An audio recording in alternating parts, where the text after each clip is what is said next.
You're on the clock with Tyler Jennings and Jared Perkins, a Prospects Live podcast for everything MLB Draft related.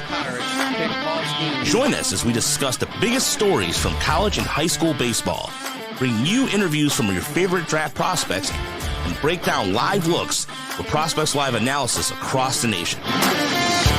Get ready, because you're on the clock with Tyler Jennings and Jared Perkins. Alrighty, welcome to another episode of On the Clock by Prospects Live. I'm Jared Perkins. That's Tyler Jennings. Tyler, how are you doing today? I'm doing pretty good. How about you, Mr. Jared? Oh, hanging in there. Another weekend over, getting ready for the work week. Yeah, that's about it. Nothing exciting. Yeah, same here, I guess. Still just waiting for baseball to start. Please hurry up, baseball. We got 12 days for this. Yeah, 12 days. Oh, also, I'm going to just start off and kick off about how mad I am that there's no one playing the weekend of February 23rd, and I have to wait to March for my first series now. I don't want to go see Bryant versus George Washington. I'm sorry. That's my only option. Virginia's gone. Virginia's gone. Maryland's gone. Everybody is away because it's cold. And you know what? Suck it up. Play in the cold. I'm sorry. You sound like me during track season as a high schooler when I was telling the sprinters to suck it up during indoor track. Yeah. Fun story about that, actually.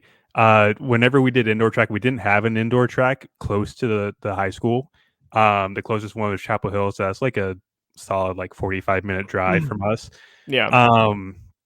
So if it was too cold, which in our case, if the sprinter said it was under 55, we were practicing inside the hallway to the science building at Garner High. Highly don't recommend if you're a high school track person, by the way, because that will destroy your knees. Yeah. Oh yeah. Indoor? No thanks. No, and it's not even like it's curved corners. No, it's just straight up 90-degree corners, and you're just gonna hope you don't hit the wall on the way by. Yeah. I will say, yeah. I was just gonna say it is my own fault for missing the first weekend because I'm gonna be in Seattle visiting a friend. So I would have missed Stetson versus. I'm gonna miss Stetson versus West Virginia or Hofstra versus Virginia, which again, not great matchups, but just the fact that be able to see JJ Weatherholt or somebody else would have been fun early on. You'll get him later in the year. Yeah, I'll get him against Oklahoma State, which would be a lot more fun. I'll let you know how the Oklahoma State team is after I see him in Dallas. How does that sound? Yeah, pitching seems like it's going to be a problem. I really feel like we're just trashing teams at this point, Jared. We're only 3 minutes into the podcast, and we've already put Bryant, George Washington, Oklahoma State on fire. I'm going to get a text from Coach Holiday from Oklahoma State just being like, hey, please stop. Yeah. He's like, please don't throw our team under the bus anymore.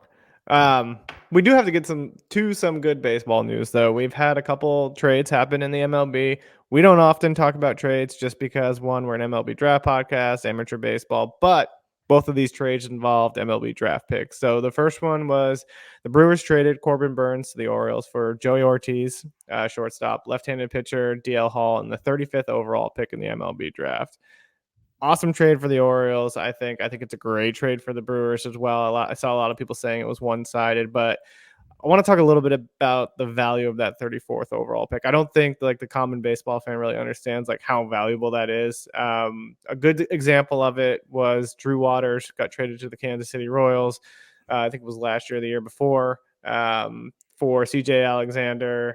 So CJ Alexander, Drew Waters, Andrew Hoffman went to the Kansas City Royals for the 34th overall pick, which the Braves went and took J.R. Ritchie for. So he's number 3, I think, on MLB pipeline now. One of the better arms in the system. So there's value in that pick, but I want to get your take on that as well. Yeah, that's my thing. The pick trading is there's a lot of value in picks now. Yeah. You mentioned it where a lot of people thought it was one-sided for Corbin Burnes. In my opinion, Corbin Burnes has a year left on team control. Probably depending on how new ownership in Baltimore works out. I don't know if there's an extension guaranteed there. Because I know Corbin Burnes has said in the past he wants to test reagent waters, go from there. So it's really not a guarantee that he gets extended. But Joey Ortiz was a guy that was blocked in that system that was at one point a top 100 prospect. He's a fringe guy for that now. And then DL Hall has one of the best fastballs in the league. I don't know if the Brewers want to try and put DL Hall in the rotation. I feel like they probably will. Yeah. But if not, like Josh Hader-esque out of the bullpen late in games is something I can see with DL Hall. But that pick, the 34th overall pick, Baltimore was really giddy on having that pick. I think they had 23, 33, and 34 this year. Or like 34 and 35, because one pick was from Gunnar Henderson winning the Rookie of the Year award, and then the other one was a comp pick. And I believe this is the one that was a comp pick that got traded. But for Milwaukee now, you have 5 top 100 picks. You get the pick at 17 in the first round, then you get 34, then you get 58, 65, and 95. For Milwaukee, this is the kind of thing that they really, lean on heavily. Yeah. This is how small market teams win, essentially. This is something that they're successful at. They're really, really good at developing, especially arms. And I think this is a conversation I had the other day with a couple of guys in a different group chat. But like, say you have a draft strategy going on here. You can go under slot 17 if you're the Brewers. And, there's probably going to be some good high school arms at 34 available to you. My guess is probably go under slot 17. This is just thinking out of the blue, but then maybe like Joey Oki or Ryan Sloan, some of the really talented prep arms that could be available around that selection. Because we've talked about the prep class this year is pretty weak and is pretty wide open. Any of those guys make sense. Maybe some guys we see at Super 60 today could be in contention for that pick, or even like 58 or 65. Yeah. There's routes that can go here, and like you mentioned it with a J.R. Ritchie pick. The biggest one I can remember, the Craig Kimbrell trade to the Padres. Austin Riley was part of that trade unintentionally. He was the 41st overall pick. And what was it, 2015, 2016, something like that? Yeah. And he was the pick that was traded from the Padres to the Braves. And now Austin Riley is a big part of that core in Atlanta now. Now, granted, not every player is going to be Austin Riley-esque, but yeah, if you trust your dev team enough to where you can make this valuable, I think a lot of this trade value really hinges on that pick. Yeah, and I know I always go back to the Royals example because I'm a Royals fan, but even that 2018 draft where they got Brady Singer, Jackson Coward, Daniel Lynch, and Chris Bubick, they got 4 arms within the top 50 picks of the MLB draft. Right, and I think 3 out of 4. I think Bubic was the only one that didn't go in the top 100. They were all eventually ranked top 100 prospects. So for a team like the Royals, like the Brewers from the Midwest that are really trying to develop a farm system, that's because it's going to be their way to compete, is like getting these guys to develop from internally. Like this is a huge move for the Brewers, and you have Joey Ortiz who could likely slot in at shortstop. They've already started talking about trading Willy Adames, saying that he's available. And it's like you mentioned with DL Hall, like they're probably going to try to stretch him out as a starter. He reminds me a little bit of AC Lacy in terms of a lot of stuff, not a lot of command control. But you got 2 good prospects, and you get a 3rd pick that you're going to be the top 40 guy. So I think it's pretty good. And like I said, it's great for the Orioles. They're trading from a position of strength.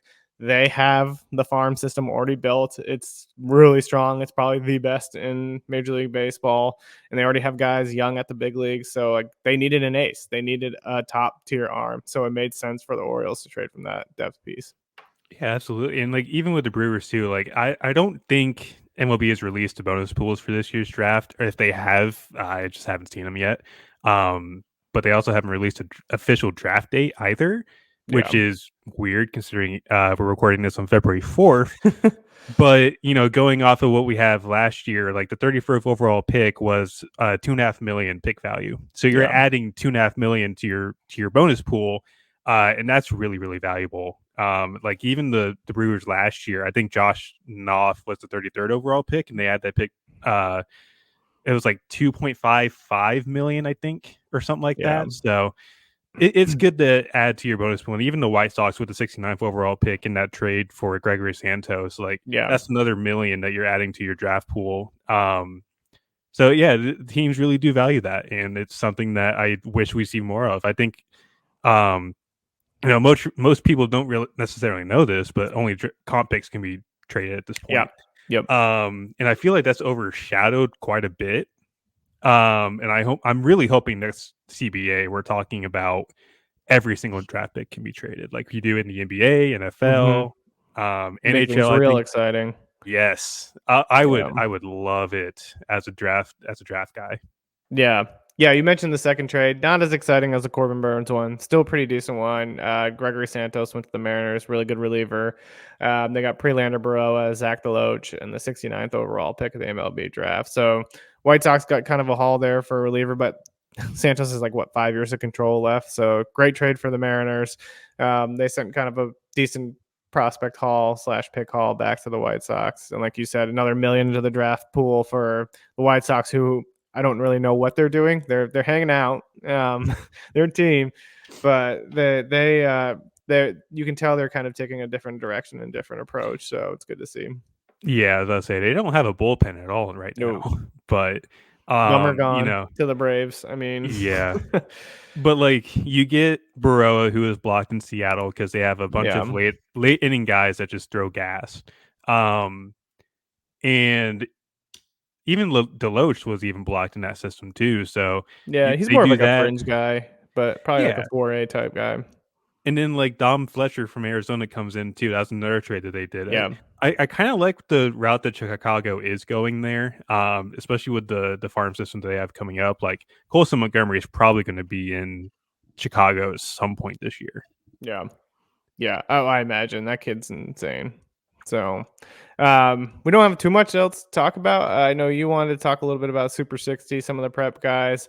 Are there some names that are really sticking out to you with that, and actually give people a little bit more give a little people a little bit more insight into what the Super 60 is? Yeah, so Super 60 PBR hosted every single year in Chicago. This is an event that's been going on for like 22 years, and there's been quite a few high-profile guys that have come through there. I think the one that really sticks out to me, Reed Detmers, in 2016, I do believe, was a Super 60 participant. There's a couple other guys that have done it as well, like Jackson Humphreys, a local kid for me. I remember he went to Super 60, completely blew up, and he was a Guardians pick in like the 11th or 12th round, or maybe even earlier than that, back in like 2022. But yeah, like Super 60 is one of the premier events leading up to the beginning of the spring, and I think there's quite a bit of firepower this year, especially considering how wide open the class is going to be. Yeah. I think the biggest standouts from today, Chris Livonis, a New Jersey kid that's committed to Wake Forest. This was a kid that was like 88, 91 at PDP last year. I really liked the breaking stuff back then, but like if you want to know what it was like today, 95 to 98. You're throwing an absolute hammer of a breaking ball, 3,000 spin, both a curveball and a slider, and you're throwing a power changeup at around 90. Could be better. Yeah, I mean, there's still room for improvement. Just- But yeah, that's the biggest jumper I think that's going to happen. Like New Jersey has had quite a few arms the past couple years. Steven Echeverria, who was a third rounder for Oakland. Pierce Coppola was a really big name back in 2021 before he got to Florida. Anthony Solometo was a New Jersey guy. So there's quite a few cold weather arms that are going to pop this year. I think Livonis is the first one. Then Cam Sullivan from Indiana, 95, 97, throwing a slider at 90 as a high schooler is insane. I was just looking at so I had sent you that Livonis video earlier. I'm like, he's 6'2", 175. Like me coming out of high school is basically like 6'1", 165, and I was like, cool, I could barely touch 75. Great. This kid's just like throwing 95, 98. Nice. And it's like he hasn't even added that much weight. He was like 6'1", 170 over the summer, and now he's 6'2", 175. And it's like, oh, hey, by the way, I've added like 5 mile an hour to my fastball. Yeah. Talk about projection and growth. Like if he adds any more strength, what's that going to do? It's going to be insane is what it's going to be. And like, even if he makes it to college, which I doubt he will at this point, I mean, you got a cold weather arm throwing 98, even if it is like a bullpen-esque session, that's loud. Yeah. It's very loud. Another guy too that kind of stood out to me, Joey Broughton. He's a Northville, Michigan kid. Same team as I believe it's Dante Nori. And Dante Nori is going to get a lot of looks this year. So Broughton's going to be equally getting as many looks. Super projectable at 6'2", 200. You don't think 6'2", 200 is really projectable. Long, gangly limbs, really good body control. He's one of my favorites. He's a data pick for me personally because the fastball data is pretty nutty. Yeah. A lot of vertical break, looking about 20 inches of vert. 92, 94 now. This was a guy that was like 88, 91 at Jupiter. And he's really athletic for a kid of that caliber. Like the hip shoulder separation that he gets is insane on the mound. He also throws a yacker at 78, 79 with like 2,700 spin and a pretty good mid-age changeup. This is a guy that's probably going to end up getting drafted because he is a pick commit. Sorry to the pick guys, but I'll be honest, at this point, you can throw him like $2 million. He's probably going to take it and sign. Yeah. He's not going to Pitt. Sorry, we had Devin Mesoraco on earlier. We're sorry, Devin. Sorry, Devin. Don't kill me, please. Yeah.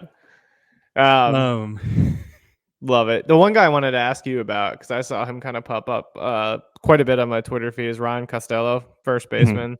What are your thoughts on him? I really like Costello.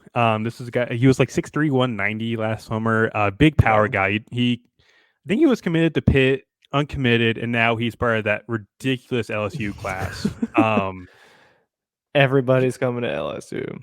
Yeah, at this point, might as well load up the train. Jay Johnson. Woo woo. We're not even in the transfer portal yet either. So, I would like to announce that I'm entering the transfer portal. I'll be working at LSU this spring, Jared. Director of baseball ops, Tyler. He got a $1 million NIL deal. Oh God! If I got $1 million NIL deal, shit. I don't know what I would do with that. But no, the thing with Costello is like it's really good feel to hit, really good discipline, big power from the left side. He's mainly a first baseman, and he really has kind of shown it now. He's added about 25 pounds of mass to the body. His thighs are humongous. Just looking at video today from Super 60. So I'm kind of wondering how scouts are going to look at that. Because it's quite a big difference, especially for a kid that's already like landlocked at first base. So I'm curious to see how that plays into their evaluation or how he kind of maneuvers around at first base. Because I mean we talked about it before. Nick Kurtz is 6'5", 235 and moves like gazelle at first base. Yeah, not every player is built like that. No, not at all.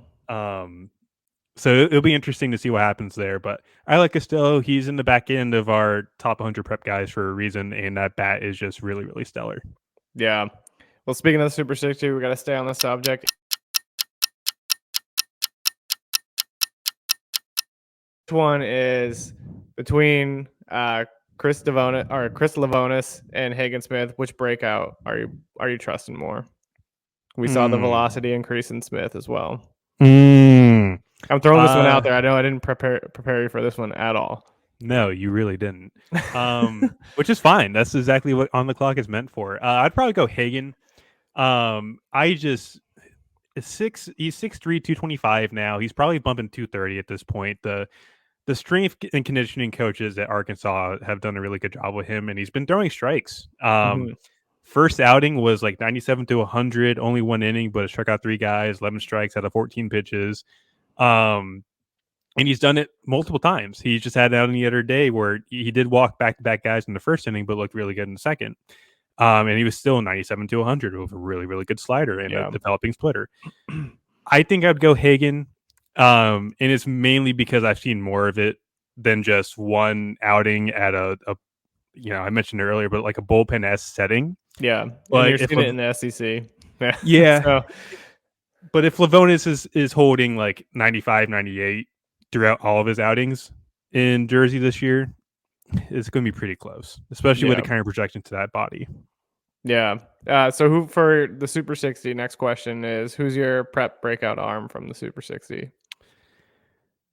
I'm going to mention a name that I haven't yet. I was going to go Sullivan. I'm not going to go Sullivan. Brody Kellenbrink.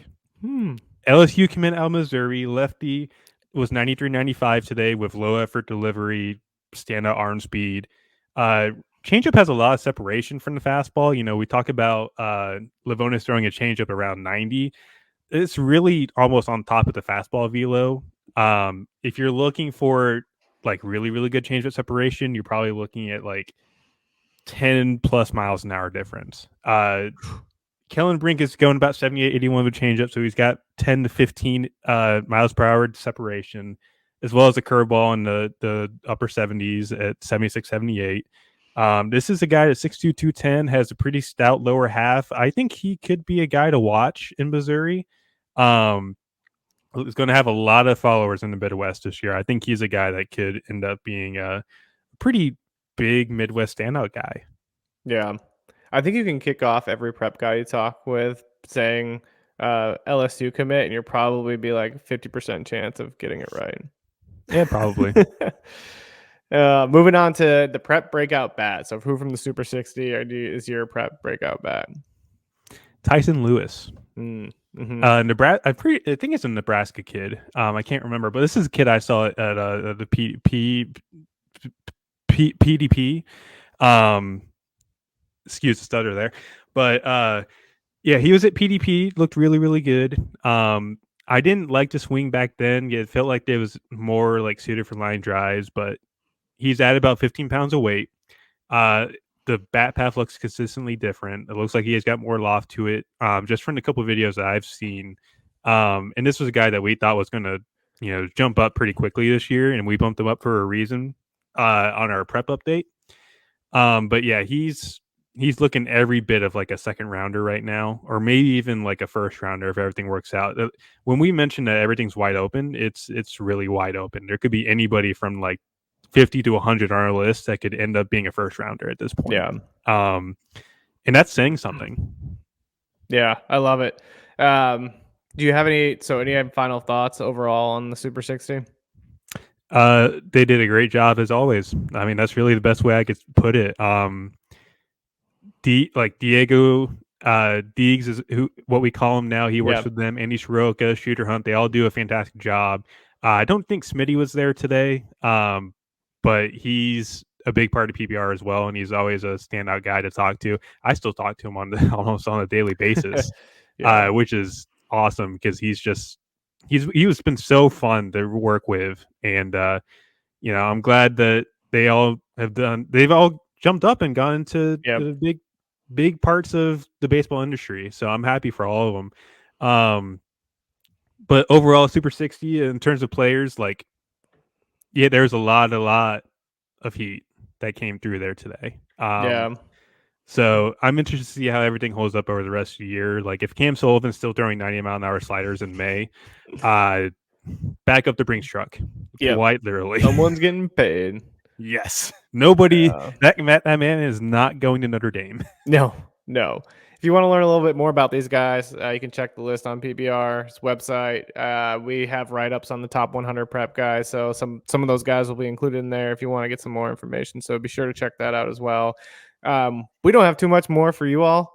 We have an incredible interview coming up with right-handed pitcher Drew Beam out of the University of Tennessee. Incredible dude. Just you can tell the leadership abilities he's already developed. You can tell how much he's kind of developed himself as a human being outside of baseball through a lot of the things that he's gone through with his family. Just a really cool interview. We get into his pitch mix. Tyler asked him about his curveball and how he's kind of shaped that. What's really stood out to you in that interview? Just the maturity, honestly. We talk about guys that have 80 grade makeup. Walker Jenkins was a guy that really stood out for me on a makeup standpoint. Drew Beam's up there for that, in my opinion. You can really tell, like you mentioned, how he's grown as a player outside of baseball, mainly because of the fact that his sister grew up with SMA. And I said in the interview, I'm going to put my money where my mouth is. I'm going to donate. So if you go to curesma.org, there is a link on there to go ahead and donate to the foundation. I'm going to put $32 on the line. Maybe even do it more than once. For what it's worth, Drew Beam's number is 32, so got to keep consistency going. So I'll put $32 into that. But he's just an awesome guy.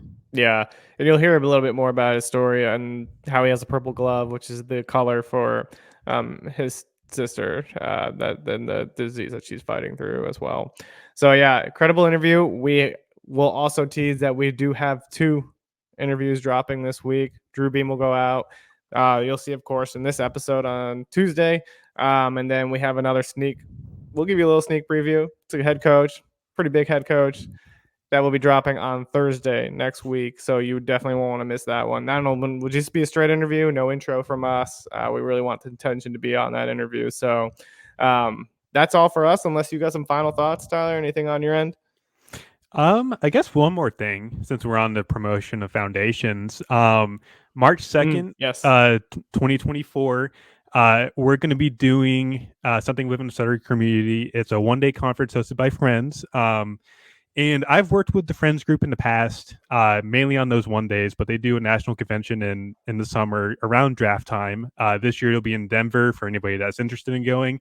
But anybody in the Raleigh area, we're going to be working at, I think it's Parkview Elementary School in downtown Raleigh. I could be mistaking the name. But we're going to be doing stuff all day. You know, we're going to open up with some group activities with some kids. Really getting them accustomed to stuttering and trying to get them more confident in how they speak.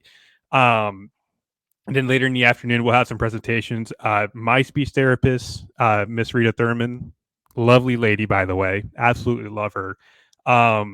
She will be hosting a presentation, and after that, we'll be doing like an adult panel. I will be part of that panel. I love doing it every single time that we get this opportunity to do it. So I'm going to take a day off and enjoy just bringing the community together. So if there's anybody in the Raleigh area that listens to this and wants to join, I've already put it up on my Twitter, but it's $30 to attend if you are interested. Everything should start around 9 to 9:30 in the morning, and we'll be going until about 4 p.m. So if anybody's interested, just hit me up. I'll help you guys out with getting registered. But it's a really fun event that I enjoy doing, and really being a part of the stuttering community has been a great deal, or meant a great deal to me. So I figured I'd put that out there before we ended today. I love it. And if no one gets anything from this episode by listening to us, at least you got 2 organizations that are doing some incredible things, and you can go check those out. But without further ado, we want to get you over to that interview with Drew Beam, and we'll see you next week. All righty, we have another incredible interview here with On the Clock by Prospects Live. We got Drew Beam, right-handed pitcher with the University of Tennessee. Drew, how are you doing today? Good, fellas. How y'all doing? Thanks for having me on. Good. We're excited to have you on the episode, kind of talk about your journey. The first question, we always kick it off to guests. For the people who don't know you, give a little background on yourself, kind of how you got to where you are today. Yeah, so I'm from Murfreesboro, Tennessee, just about 30 minutes southeast of Nashville. Been playing baseball pretty much my entire life. This first game I ever played, first game I ever loved. So picked up football there for a little while, played from, all through middle school and high school, but baseball is my true love, true sport I love. So yeah, started playing travel baseball when I was probably 10 years old, and stuck with it all the way through high school, all the way through recruitment and such. Got recruited by Tennessee my freshman, sophomore year of high school. They offered me sometime after my sophomore summer, I committed. And then, we just kind of got into it. My junior year of high school was COVID, so I didn't play baseball that year. And then didn't play my senior year because I had the repair in my elbow for the UCL. So we got up to Tennessee, got fully recovered, and I've played 2 healthy seasons and about to go into my 3rd here. So it's been a good trip, good time. Really enjoyed, learning all kinds of different life things through baseball. Yeah, I love that. You talked a little bit about kind of going into this 3rd healthy season into 2024. What are some of your goals for this year? What are some of the things that you've been working on that you really want to take your game to the next level with? Yeah, main thing is what everybody's trying to do is stay healthy. It's a taxing game. So just keeping your body together and staying healthy throughout the year is always the main goal for everybody, I feel like. But big thing is just continue to keep winning games. Whatever my role will be for the team this year, whatever night I'm getting out there and starting on. That's my goal, is to go out there and just win ball games for us. I've been working on really refining the cutter. We worked on it a lot last season, but at times it would get away from me and I would just completely scratch it off the game plan. So really working on that and just, dialing it in, getting it as confident as my other pitches in the repertoire, and just kind of just, cleaning up the small things, cleaning up the little miscues here and there, and just trying to refine everything down to a perfect science that everybody tries to accomplish. Love it. Tyler, I'll turn it over to you. I know you always have some questions on the pitch mix. Yes, I do. So I wanted to ask about the curveball because I remember your freshman year when I saw you, it was kind of more like a slurvy pitch. What have you done to try and refine that pitch to make it the pitch that it is now? What, in my opinion, was the best pitch in your arsenal.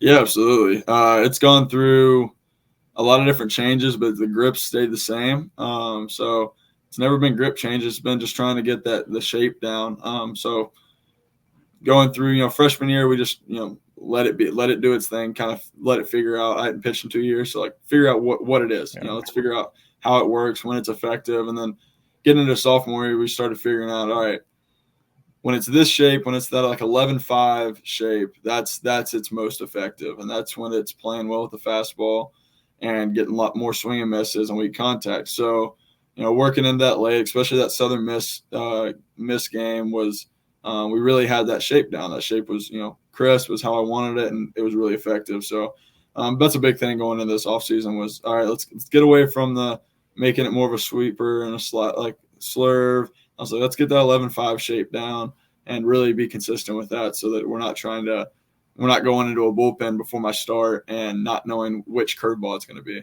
on that particular day. So really refining it, getting it down to that perfect science of where I want that curveball to be and what shape I want was kind of the goal with it. And just it was fun to work through it. You can go look at different outings my freshman year and it would change shapes, different game. Sometimes you're like, that's not even the same curveball that I threw last week. So really getting consistent with it and figuring out mental cues, touch and feel with it to really refine it down. Yeah, and then is there any velo jumps this year? Because I remember your freshman year you jumped up. I think you were touching 96, then you were touching 98 last year. Anything on that front, or is it just really kind of like the same 92 and 95 right now? I guess we'll see once Texas comes around and we got some adrenaline and fans in the stands. So that's really the telltale sign. Right now, you don't really try to blow anything out or try to let it fly all the way. It's just about getting into season and getting conditioned and stuff. So we'll see that opening weekend how the ball's coming out. Yeah, I was gonna say with that colder weather in the fall too, it's probably you're not trying to let it loose. Yeah, absolutely. You want to save the good bullets for June. Yeah, that's when you want them. Love it. So just kind of going into the season too, right? You guys are in the SAC. We'll always have a strong schedule of opponents play. Is there's someone you're really looking forward to matching up against this year? Obviously, the first game, Texas Tech. Yeah. Just excited for that first weekend to get going. And then obviously the SEC play. The first few weekends of non-conference are always fun. You're playing schools that you've never played before and stuff. But SEC is the real grind, and so it's fun. I think our first SEC series is Alabama. So I guess that'd be the next one I'm looking forward to is to get into SEC play and play some really good teams because you can't take anybody lightly in the SEC. Everybody's got a chance to upset anybody. So it's always a dogfight, and everyone grinds it out. And 3-game series, you never know how it can go even after day one is over. Yeah, that's the wild thing to me is because I worked in the smaller conference and just every weekend matters in the SEC. It's just insane that you can go 1-3 one weekend, 2-3 the next, and the next thing you know, you're skyrocketing in rankings. So it's every single weekend's important. Exactly, and everybody's got something in the woodworks. There's a freshman throwing 98 that no one ever knew of, and there's there's a freshman coming out hitting 20 bombs and hitting 350, and you're like, I'd never heard of this kid before. So it's always something fun. That's once you get to closer to the SEC tournament, those guys have kind of made their name and they're out there, and you've kind of figured them out more. But at the beginning of the SEC, especially, it's like, all right, who's this kid? What's he doing? What's this guy? How do we not have this guy on our scouting report and such like that? Gotta love the pop-up 98 guys. Oh, yeah. Am I allowed to say that was you your freshman year? Because I remember you got the Sunday spot right out the gate, and I was like, who is this kid? And here we are, you won SEC Freshman of the Year. You've gone to collegiate national team twice. You've pitched in Omaha. Kind of just break down that. Is this something you expected when you were in high school? The main goal after I got hurt was get back to just pitching in baseball. So at first, no. But I got healthy August, September of my freshman fall. So I was got to go through the whole fall and got to play through all that. So never really had any time that I wasn't involved in the college fall. So I mean, I went in, and at first it was we had the Burns, we had the Dolander, and Tidwell were our guys, and they kind of were the big arms that really stood out. So that was I was like, all right, I figured I was competing for a relief role. And then Tidwell had his arm injury, and he just had to go down for a few months. And then we're getting closer and closer to opening day, and no one had an answer for who's going to be, this third starter. And I had had some starts in the fall, had some starts in this kind of time period that we're in right now. And then I think it was literally Saturday night before we start, like before that Sunday game that I started, he texted me and one other guy and said, "Hey, one of y'all starting tomorrow. I don't know who it is, but when you walk in the locker room in the morning, it'll be one of y'all."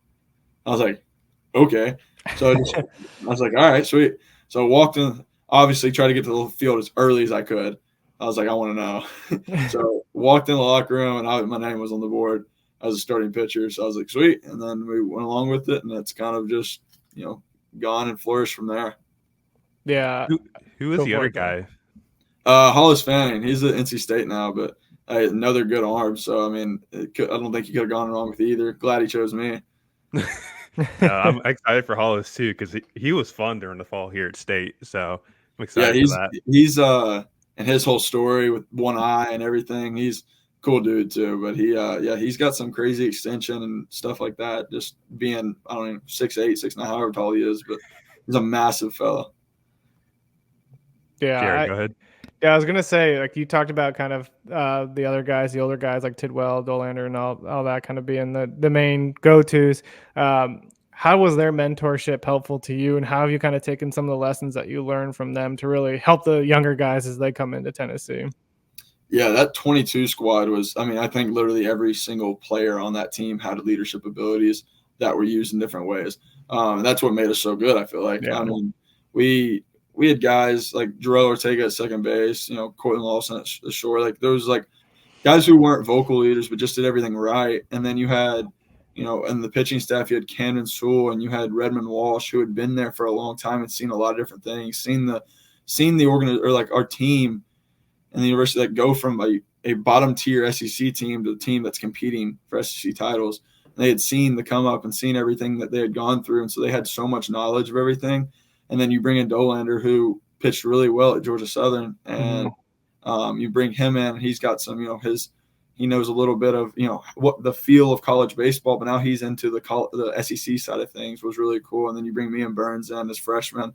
We're kind of just learning under them and just seeing how things go. And just it was good to have so many guys. I mean, even you can go along with like Will Mabry, Mark McLaughlin, like you had Ben Joyce, he had been around the team. Like, it was just so many guys who had so much knowledge, and everyone just knew what it took to, get things going and go the right way. They had been to Omaha the year before and had a really good team the year before that. That was COVID. So it was like the kind of culture of winning was coming along and really being, pushed into us new guys. And it's kind of lived out through that. And that's what I'm trying to do as these new guys come in, is I'm kind of like the veteran guy, more so than I have in the last 2 years, where I'm kind of switching into that role and just kind of trying to instill that into these younger guys that, hey, like, we don't take losing here. Like, winning's a thing that is supposed to happen, and it's not something, that, we're going to get excited to win, but like this, it's a thing that's going to happen. It's supposed to happen. We're not going to lose here. Like,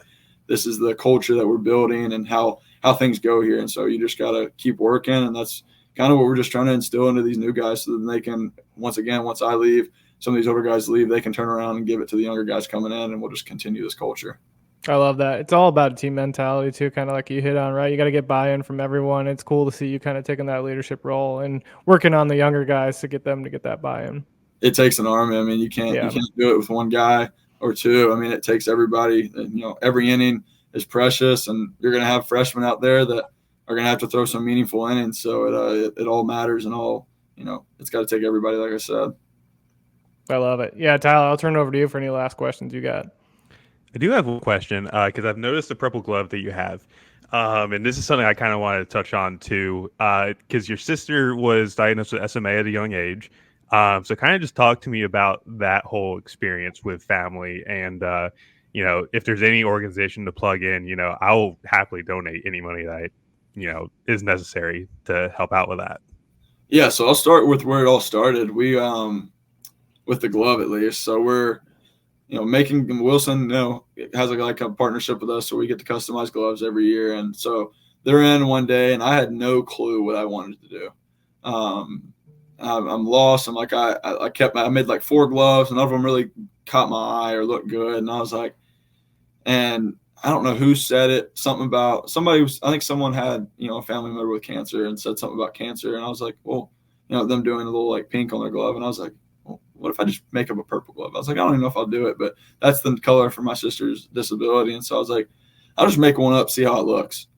And pulled it all up. And right as I had, just completed the glove on my computer, Coach E walked by, Coach Elander, and he goes, "That's sick." I was like, "Really?" And he was like, "Yeah, why don't you do it?" I was like, I didn't really know if y'all be, I mean, it's purple.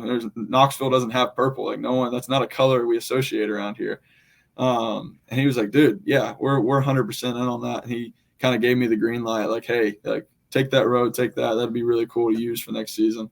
And so we went with it, and it came in. It looked really sick. And then it went along with, wore the creams on Sunday at home, and it, kind of went well with them. So, yeah, it was just really cool to be able to, wear purple. And like the biggest thing about purple was it stood out. And so people asked questions. And so it allowed me to answer those questions, and post-game interviews, people just coming up and asking me, give me a chance to, kind of tell my sister's story and go along with things like that. So. What is the story with your sister, though, if you don't mind me asking? Yeah, so it's a genetic disorder, SMA is. So she was born with it, and about 2 years old, she wasn't walking yet, and so we my parents, I guess, took her in, got some testing done, and she was diagnosed. So then she's been wheelchair bound since around that age, and but there's really nothing to it other than she has trouble growing muscle around like her spinal cord and stuff like that. So just makes her weaker and makes her to where she's unable to walk. And so it's been, it's different growing up with a sister with a disability who's in a wheelchair. You kind of learn to mature a little quicker and do things that most, 8-9-year-olds aren't doing for their little sibling. You're helping take care, helping with your parents, do different things. So it's a learning curve, and I wouldn't change it for the world. I mean, it's been a blessing to me in disguise. So I love her, and she's my biggest supporter. So it's been great having her by my side all these years. That's absolutely awesome.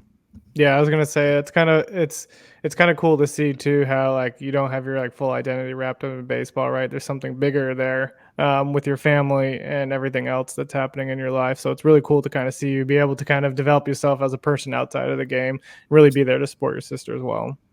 Yeah, baseball only lasts so long, so yeah, you got to have yourself and other things too.